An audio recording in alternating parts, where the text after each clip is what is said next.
Biomolecules.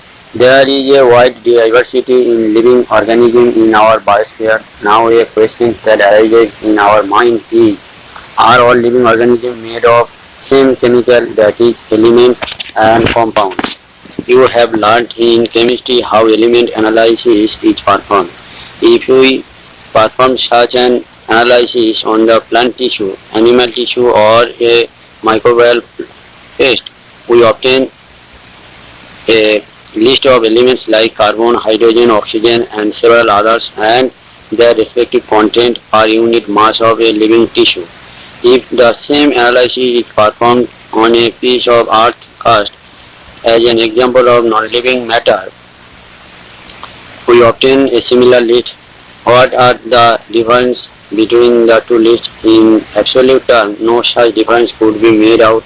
All the elements present in the same sample of earth crust are also present in the sample of living tissue. However, a closer examination reveals that the relative abundance of carbon and hydrogen with respect to the other elements is higher in any living organism than in earth crust.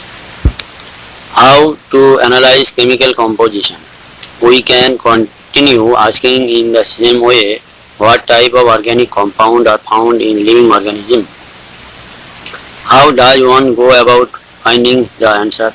To get an answer, one has to perform a chemical analysis. We can take any living tissue, a vegetable or piece of liver, etc., and grind it in trichloroacetic acid. Using a mortar and a pestle, we obtain a thick slurry. If we were to stain this through a cheesecloth or cotton, we would obtain two fractions. One is called the filtrate, or more technically the acid soluble pool, and the second the retentate, or the acid insoluble fraction.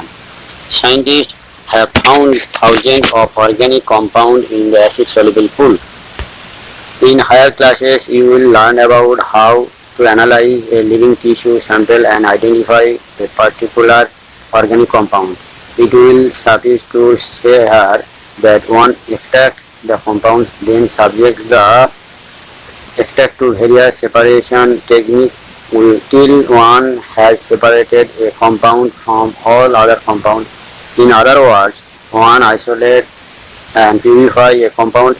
Analytical techniques, when applied to compound, give us an idea of the molecular formula and the probable structure of the compound. All carbon compounds that we get from living tissue can be called biomolecules. However, living organisms have also got inorganic element and compound in them. How do we know this? A slightly different but destructive experiment has to be done. One way, a small amount of living tissue, say a leaf or liver, and this is called the wet, and dry it. All the water evaporated, the remaining material gives dry weight. Now if the tissue is fully burned, all the carbon compound are oxidized to gaseous form, carbon dioxide, water vapor, and are removed. What is remaining is called ash. These ash contain inorganic elements like calcium, magnesium, etc. Inorganic compounds like sulfate, phosphate, etc. are also seen in the acid soluble fraction. Therefore, elemental analysis gives element composition of living tissue in the form of hydrogen, oxygen, chlorine, carbon, etc. While analysis for compound gives an idea of the kind of organic and inorganic constituent present in the living tissue. From a chemistry point of view, one can identify fractional groups like aldehyde, ketones, aromatic compound, etc. But from a biological point of view, we shall classify them into amino acid, nucleotide, base, fatty acids, etc. Amino acids are organic compounds containing an amino group and an acidic group as substituted on the same carbon, that is alpha carbon. Hence they are called alpha amino acid. They are substituted methane. There are four substituent groups occupying the four valency position. These are hydrogen, carboxyl group, amino group, and a variable group designated as R group. Based on the nature of R group, there are many amino acids.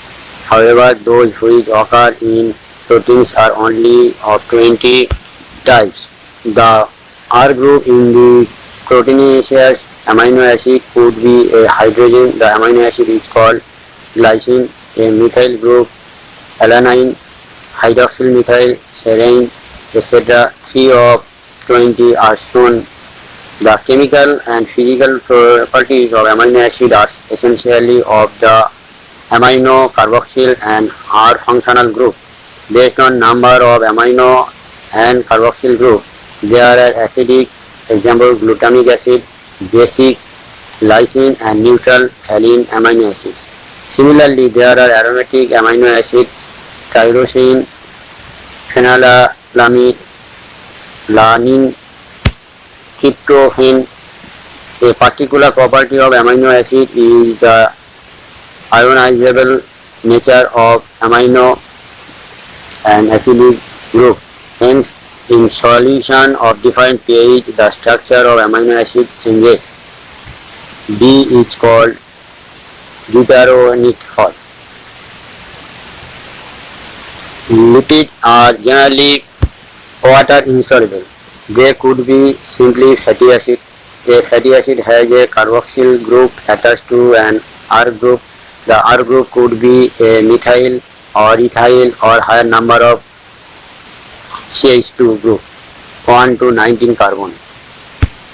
For example, palmitic acid has 16 carbon including carboxyl carbon. Whereas sidonic acid has 20 carbon atoms including carboxyl carbon. Fatty acid could be saturated without double bond or unsaturated with one or more carbon double bond. Another simple lipid is glycerol, which is dihydroxypropane. Many lipids have both glycerol and fatty acid. Where the fatty acids are found esterified with glycerol, they can be then monoglyceride, diglycerides, and triglycerides. These are also called fat and oil based on the melting point.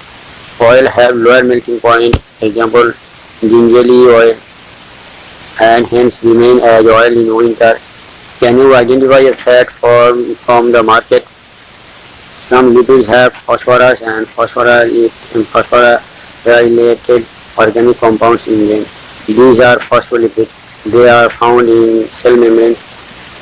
Lecithin is one example. Some tissues, especially in neural tissue, have lipids with more complex structure. Living organisms have a number of carbon compounds in which heterocyclic rings can be found. Some of these are nitrogen-based: adenine, guanine, cytosine, uracil, and thiamine. When found attached to a sugar, they are called nucleosides. If phosphate group is also found esterified to the sugar, they are called nucleotides. Adenosine, guanosine, thiamidine, uridine, and cytidine are nucleosides. Adenylic acid, thiamidilic acid, guanylic acid, uridylic acid, and cytidilic acid are nucleotides. Nucleic acid like DNA and RNA consist of nucleotides only. DNA and RNA function as genetic material.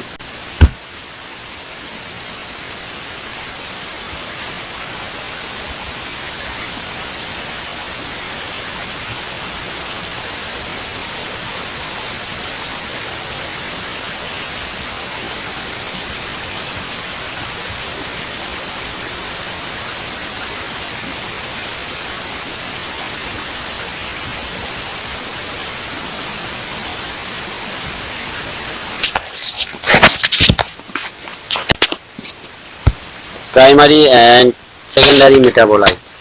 The most exciting aspect of the chemistry deals with isolating thousands of compounds, small and big, from living organisms, determining their structure, and if possible synthesizing them.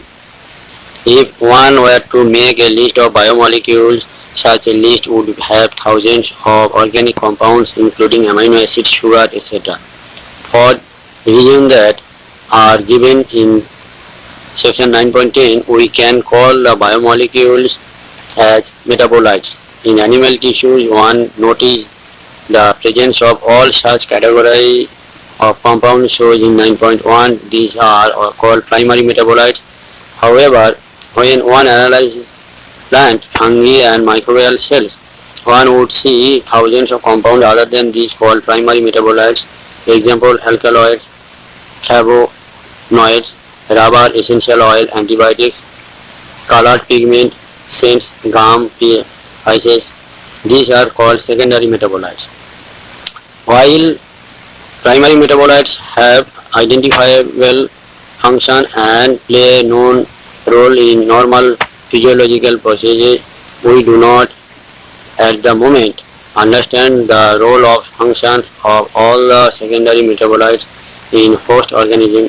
However, many of them are useful to human welfare. Rubber, drug, spices, scent and pigment. Some secondary metabolites have ecological importance. In the later chapter and here we will learn more about this. Biomacromolecules. There is one feature common to all those compounds found in acid soluble pool. They have molecular weight ranging from 18 to around 800 daltons d approximately. The acidic soluble fraction has only 4 types of organic compounds, that is protein, nucleic acid, polysaccharides and lipids. These classes of compounds, with the exception of lipids, have molecular weight in the range of 10,000 dalton and above. For this very reason, biomolecules, that is chemical compounds found in living organisms, are of two types. One, those which have molecular weight less than the 1000 dalton and are usually referred to as micromolecules or simply biomolecules, while those which are found in the acid insoluble fraction are called macromolecules or biomacromolecules. The molecules in the insoluble fraction, with the exception of lipids, are polymeric substances. Then why do lipids, those whose molecular weights do not exceed 800 dalton, come under acid insoluble fraction, that is macromolecule fraction? Lipids are indeed small molecular weight compounds and are present not only such but also arranged into structure like cell membrane and other membranes.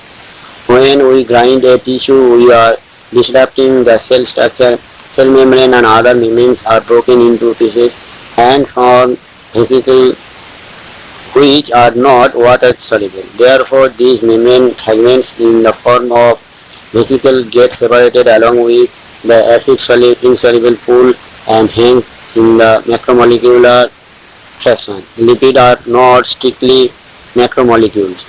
The acid soluble pool represents roughly the cytoplasmic composition. The macromolecule formed from cytoplasm and organella become the acid insoluble fraction. Together they represent the entire chemical composition of living tissue or organism. In summary, if we represent the chemical composition of living tissues from abundance point of view and arrange them the class-wise, we observe that water is the most abundant chemical in living organism. Water 70 to 90%, protein 10 to 15%, carbohydrate 3%, lipids 2%, nucleic acid 5 to 7%, ions 1%. Protein are polypeptides. They are linear chain of amino acid linked by peptide bond as shown in the figure. Each protein is polymer of amino acid as there are 20 types of amino acid. For example, alanine, cysteine, pyrroline, tryptophan, lysine, etc. A protein is a heteropolymer and not a homopolymer. A homopolymer has only one type of monomer repeating n number of times. This information about the amino acid content is important as later your nutrition lesson you will learn that certain amino acids are essential for our health. They have to supply it through our diet. Hence, dietary proteins are also source of essential amino acid. Therefore, amino acid can be essential or non-essential. The latter are those which our body can make, which we get essential amino acid through our diet. While we get essential amino acid through our diet, food, protein carry out many functions in living organisms. Some transport nutrients across cell membrane, some fight infectious organisms, some are hormones, some are enzymes, etc. Collagen is the most abundant protein in the animal world, and ribulose biphosphate carboxylase oxygenase is the most abundant protein in the whole of the biosphere. Polysaccharide. The acid insoluble pellet also has a polysaccharide. Carbohydrate as another class of macromolecules. Polysaccharides are long chain of sugar. They are thread, literally a cotton thread, containing different monosaccharide as building blocks. For example, cellulose is a polymeric polysaccharide consisting of only one type of monosaccharide, that is glucose. Cellulose is a homopolymer. Starch is a variant of this but present as a storehouse of energy in plant tissues. Animals have another variant called glycogen. Insulin is a polymer of fructose in a polysaccharide chain, says glycogen. The right end is called the reducing end and the left end is called the non-reducing end. It has branches as shown in the form of a cartoon. Starch forms helical secondary structure. In fact, starch can hold I2 molecules in the helical portion. The starch I2 is blue in color. Cellulose does not contain complex helical helices and hence cannot hold I2.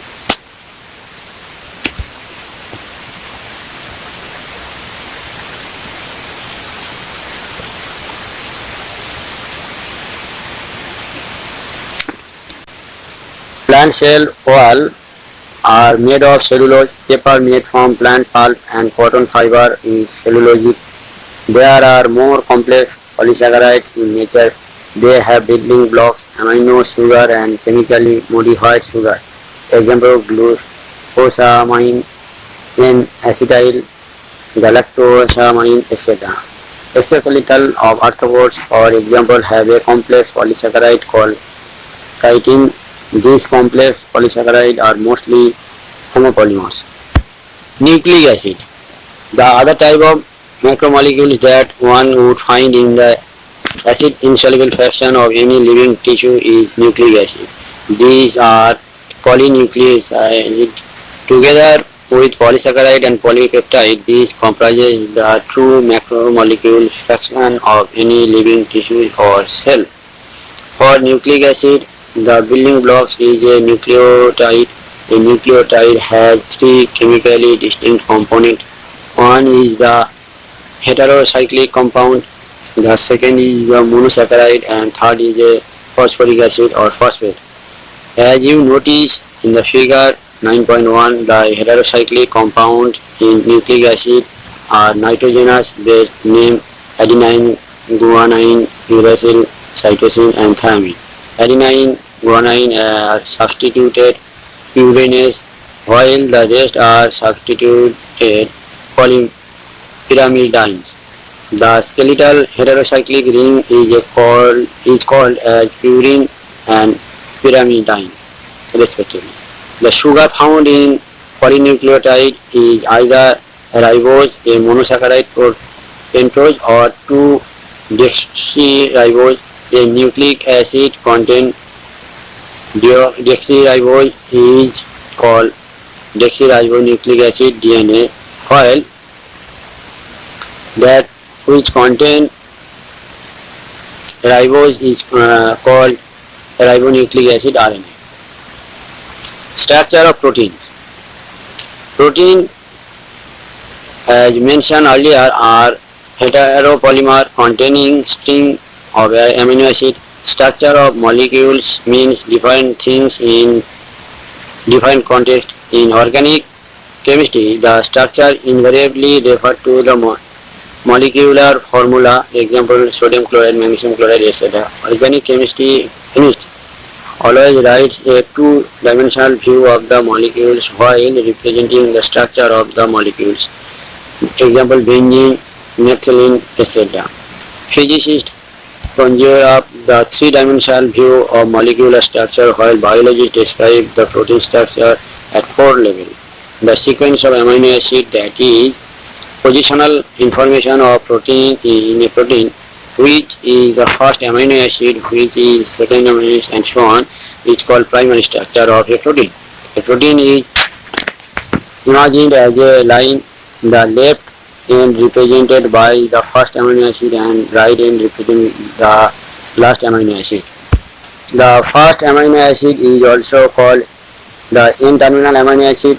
The last terminal amino acid is called the C-terminal amino acid. A protein thread does not exist throughout as an extended rigid rod. The thread is folded in the form of helix similar to a resolving staircase. Of course, only some portion of the protein thread are arranged in the form of a helix. In protein, only right-handed helix are observed. Other regions of the protein thread are folded into other forms in which is called the secondary structure. In addition, the long protein chain is also folded upon itself like a hollow woolen ball, giving rise to tertiary structure.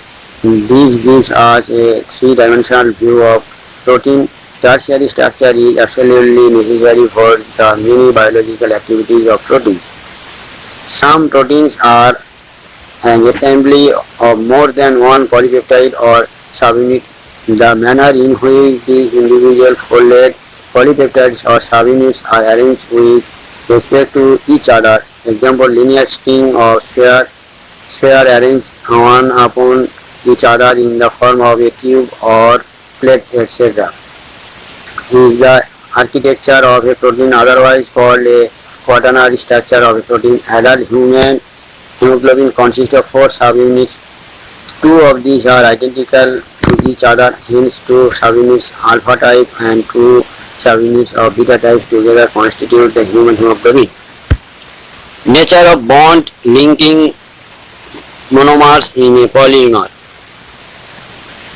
In a polypeptide or a protein, amino acids are linked by a peptide bond which is formed when carboxyl group of one amino acid reacts with the amino group of the next amino acid with the elimination of a water moiety.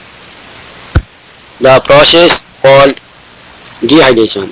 In a polysaccharide, the individual monosaccharides are linked by a glycosidic bond. This bond is also formed by dehydration. This bond is formed between two carbon atoms of two adjacent monosaccharides. In a nucleic acid, a phosphate moiety linked the three carbon of the one sugar of one nucleotide to the 5 carbon of the sugar of the succeeding nucleotide. The bond between the phosphate and hydroxyl group of a sugar is an ester bond. As there is one such ester bond on either side, it is called phosphodiester bond. Nucleic acid exhibit a wide variety of secondary structure. For example, one of the secondary structure exhibited by DNA is famous Watson-Crick model. This model says that DNA exists as a double helix. The two strands of polynucleotides are antiparallel, that is, run in the opposite direction. The backbone is formed by a sugar-phosphate sugar chain. Nitrogen bases are projected more or less perpendicular to the backbone but face inside. A G of one strand compulsorily base pair with the T and C respectively. On the other stand,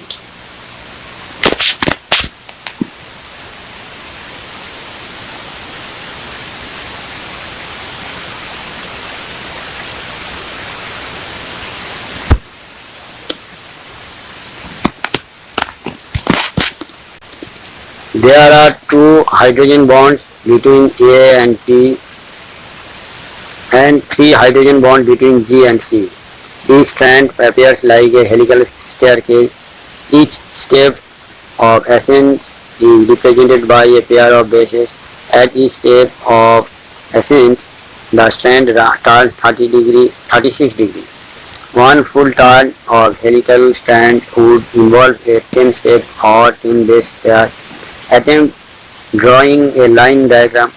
The pitch would be 34 degree A. The rise per base pair would be 33.4 degree A. This form of DNA with the above mentioned silent feature is called BDNA. In higher classes, you will be told that there are more than a dozen forms of DNA named after English alphabet with unique structural features. Dynamic state of body constituent concept of metabolism. What we have learned till now is the living organism, be it simple bacterial cell or protozoan, a plant or an animal, contain thousands of organic compounds. These compounds or biomolecules are present in certain concentration, expressed as moles or cell or moles per cell or moles per liter, etc. One of the greatest discovery ever made with observation that all these biomolecules have a turnover. This means that they are constantly being changed into some other biomolecules and also made from some other biomolecules. This breaking and making through the chemical reaction constantly occurring in living organism.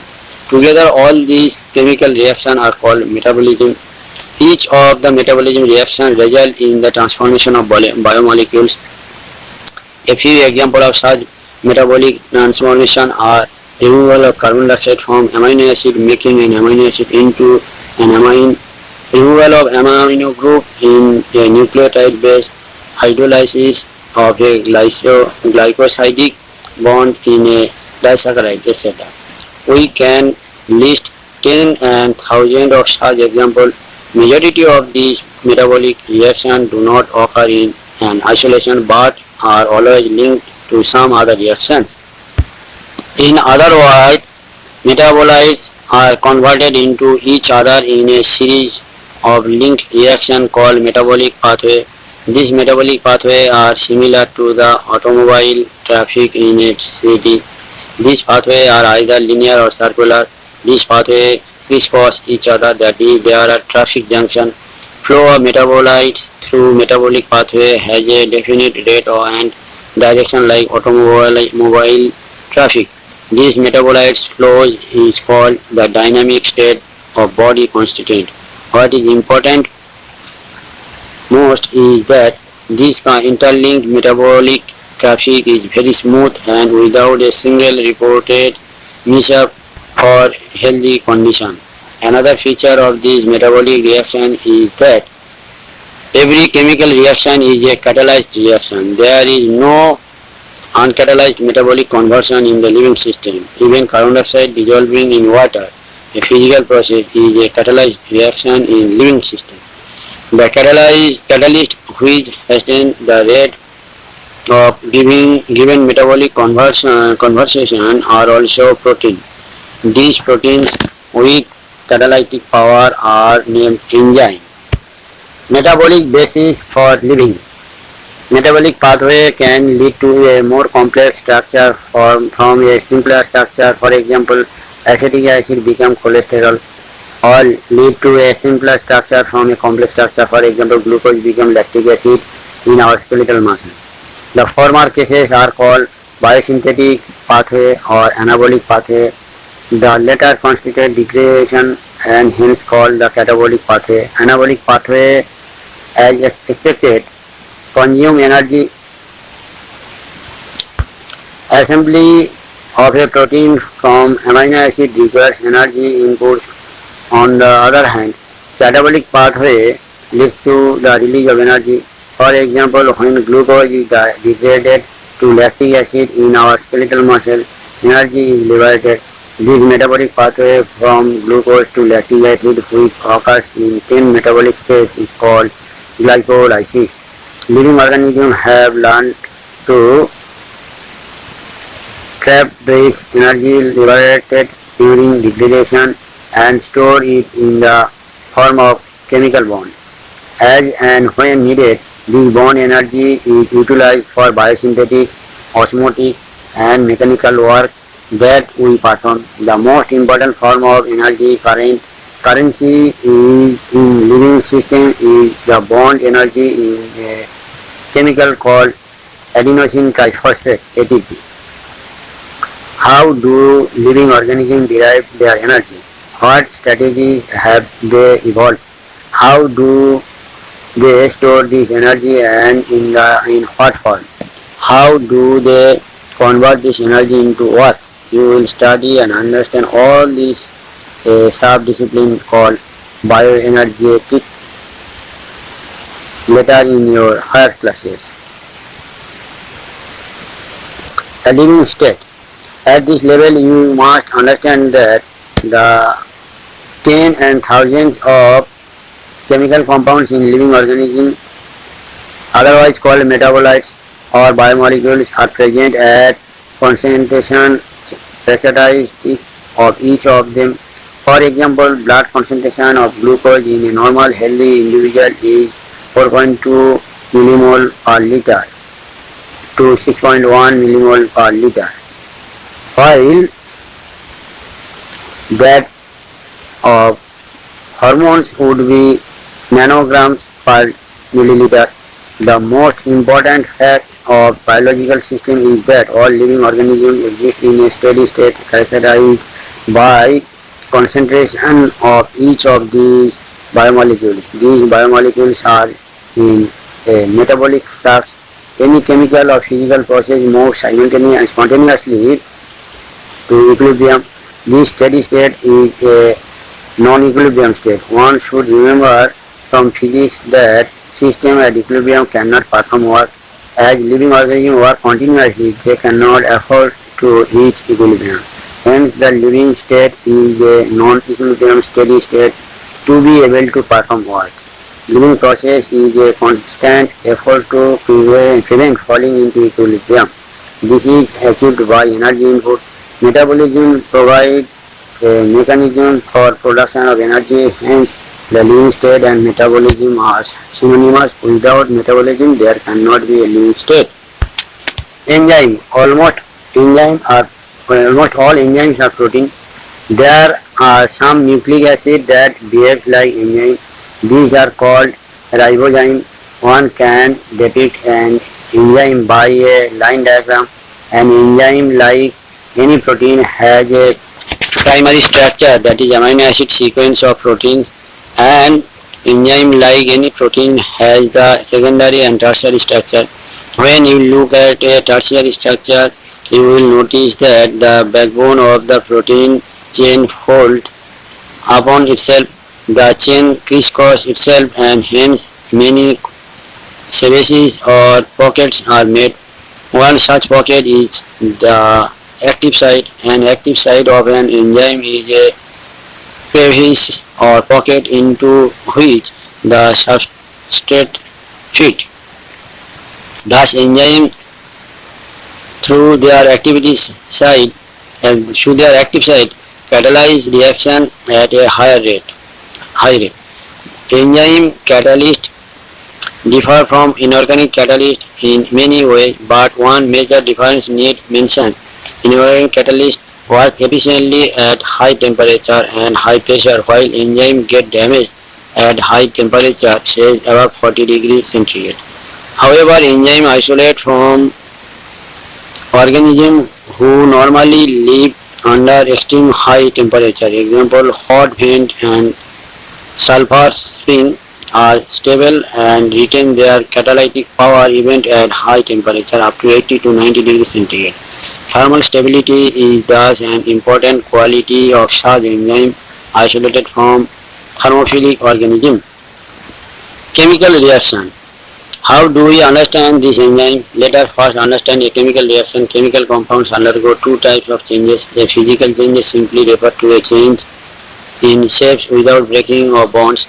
This is a physical process. Another physical process is change in state of matter when ice melt into water or when water becomes vapor.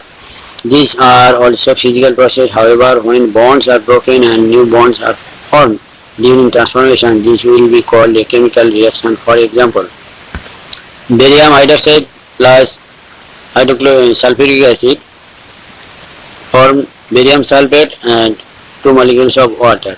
In an organic chemical reaction, similarly, hydrolysis of starch into glucose in an organic chemical reaction, rate of a physical or chemical process referred to the amount of product formed per unit time. It can be expressed as rate is equal to del P by del T.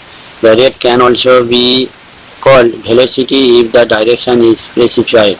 Rate of physical and chemical processes are influenced by temperature among other factors. A general rule of thumb is that the rate doubles or decreases by half for every 10-degree change in either direction.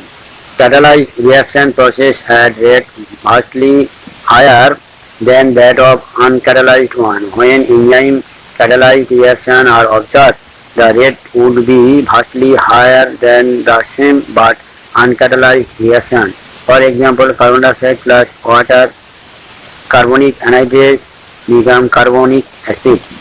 In the absence of any enzyme, this reaction is very slow with about 200 molecules of carbonic acid being formed in an hour. However, by using enzyme present within the cytoplasm called carbonic anhydrase, the reaction speed dramatically with about 6 lakh molecules being formed per second every second.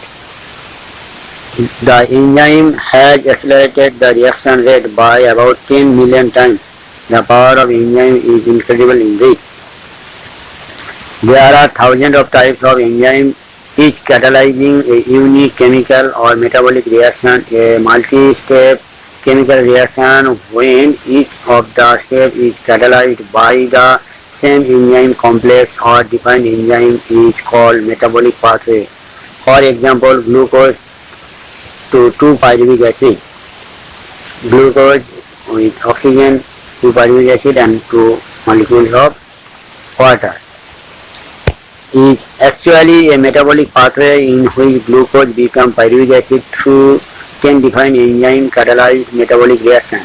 When you study respiration in chapter 14, you will study this reaction.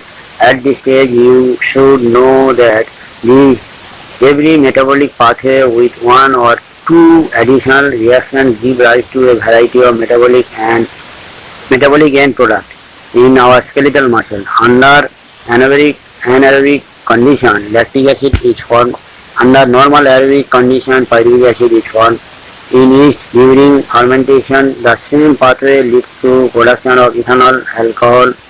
Hence, in different conditions, different products are possible. How do enzymes bring about such high rate of chemical conversion? To understand this, we would study enzyme a little more. We have already understood the idea of an active site. The chemical or metabolic conversion refers to a reaction. The chemical which convert into a product is called substrate. Hence, enzyme that is protein with three-dimensional structure include an active site, convert a substrate S into a product P. Symbolically, this can be depicted as S to P. It is now understood that substrate S has to bind with enzyme at the active site within a given cleft or pocket. The substrate has to diffuse towards the active site. There is thus an obligatory formation of an ES complex. E stands for enzyme. This complex formation is transient phenomenon. During the state where substrate is bound to enzyme active site, a new structure of the substrate called transition state structure is formed. Very soon after the expected bond breaking or making is completed, the product is released from the active site. In other words, the structure of the substrate gets transformed into structure of products. The pathway of the transformation must go through the so-called transition state structure. There could be many more alternate structural states between the stable substrate and the product. Implicit in this statement is the fact that all other intermediate structural states are unstable. Stability is something related to energy status of the molecules or the structure. Hence, when we look at the pictorially through the graph, it looks like something as in figure. The y-axis represent the potential energy content, the x-axis represent the progression of the structural transformation or state through the transition state. You would notice two things: the energy level difference between S and P. If P is at a lower level than S, the reaction is an exothermic reaction. One need not supply energy by heating in order to form the product. However, whether it is an exothermic or spontaneous reaction or an endothermic or energy required reaction, the S has to go through a much higher energy state or transition state. The difference in average energy content of S from that of this transition state is called active energy. Enzyme eventually bring down this energy barrier, making transition of S to P more easy. Nature of enzyme action. In each enzyme, E has a substrate S binding site in its molecule, so that a highly reactive enzyme substrate complex ES is produced. This complex is short-lived and dissociated into its product P, and the unchanged enzyme with an intermediate formation of enzyme product complex EP. The formation of the ES complex is essentially for catalysis E plus S, ES, EP, then E plus P. The catalytic cycle of an enzyme reaction can be described in the following steps. 1. First, the substrate binds to the active site of the enzyme, fitting into the active site. 2. Binding of substrate induce the enzyme to alter its shape, fitting more tightly around the substrate. 3. Active site of enzyme, now in close proximity of the substrate, breaks the chemical bonds of the substrate and the new enzyme product complex is formed. 4. Enzyme release the product of the reaction and the free enzyme is ready to bind to another molecules of the substrate and run through the catalytic cycle once again. Factor affecting enzyme activity. The activity of enzyme can be affected by the change in the condition which can alter the tertiary structure of the protein. This includes temperature, pH, change in substrate concentration, or bindings of specific chemicals that regulate the activity. Temperature and pH. Enzyme generally function in a narrow range of temperature and pH. Each enzyme shows in highest activity at a particular temperature and pH called the optimum temperature and optimum pH. Activity declines both below and above the optimum value. Low temperature pressure preserves the enzyme in a temporarily inactivity state, whereas high temperature destroy enzymatic activity because protein are denatured by heat.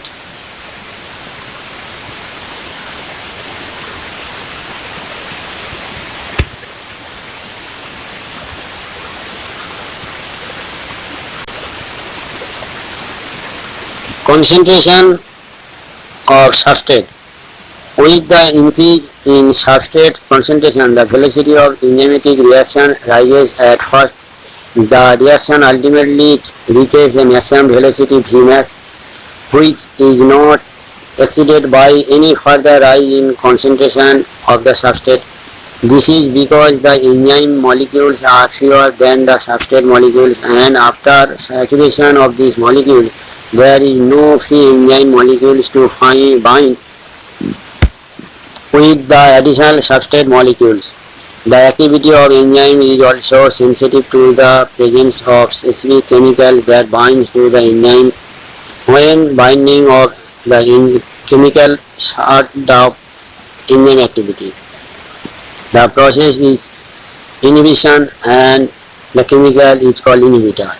When inhibitor closely resembles the substrate in its molecular structure and inhibits the activity of the enzyme, it is known as competitive inhibitor. Due to its close structural similarity with the substrate, the inhibitor competes with the substrate for substrate binding side of the enzyme.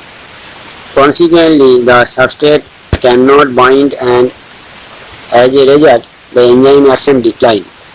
Example: inhibition of succinic dehydrogenase by malonate, which closely resembles the substrate succinate in structure. Such competitive inhibitors are often used the control of bacterial pathogen. Classification and nomenclature of enzyme. Thousands of enzymes have been discovered and isolated and studied. Most of these enzymes have been classified into different groups based on the type of reaction they catalyze. Enzymes are divided into 6 classes, each with 14 to 13 subclasses, and named accordingly by a 4-digit number. Oxidoreductase or dehydrogenase. Enzyme which catalyze oxidoreduction between two substrates S and H dash. Example: S reduced plus S dash oxidized turns the chemical reaction S oxidized and S dash plus S dash reduced. Transferase. Enzyme catalyzing a transfer of a group G other than hydrogen between a pair of substrate S and H dash. S minus G plus H dash turns S plus H dash minus G.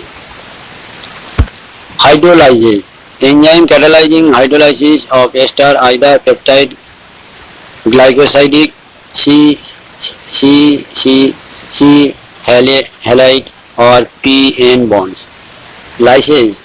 Enzyme that catalyze removal of group from substrate by mechanism other than hydrolysis, leaving double bonds.